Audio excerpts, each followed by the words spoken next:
एकांत का शिकारी। दिल्ली की सड़कें आमतौर पर भीड़ से भरी रहती हैं, लेकिन उस रात कुछ अजीब था। कोहरा इतना गहरा था कि सिर्फ कुछ कदम आगे तक ही दिखाई दे रहा था। वीरेंद्र धीरे धीरे चल रहा था। उसके कंधे पर एक बड़ा सा शेर का मुखौटा लटका हुआ था। वह मुखौटा उसके चेहरे से मेल नहीं खाता था। वीरेंद्र का चेहरा डरा हुआ और थका हुआ था, जबकि शेर का मुखौटा गुस्सैल और ताकतवर दिखता था। वह पिछले कुछ दिनों से इसी तरह अकेला घूम रहा था।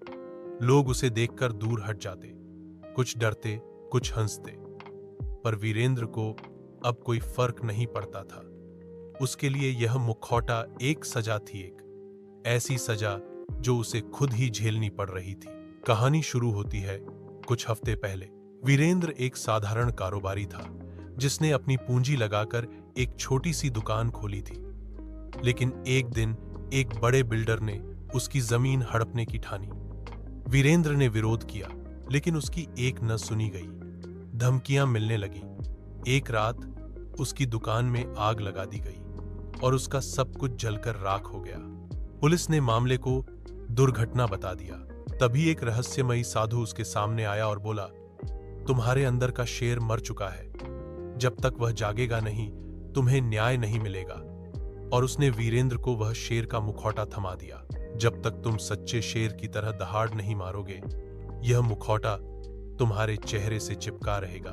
वीरेंद्र ने उसे हंसकर उठा लिया, लेकिन अगले ही पल वह मुखौटा उसके चेहरे से चिपक गया। कोई भी उसे निकाल नहीं पाया।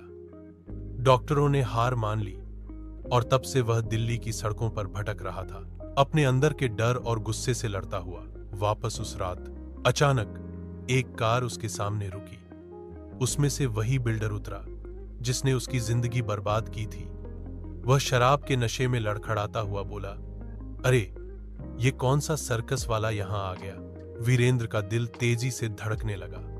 उसके हाथों में मुट्ठियां भिंच गईं। तभी मुखौटे से एक गहरी दहाड़ निकली। रॉरर! बिल्डर पीछे हटा।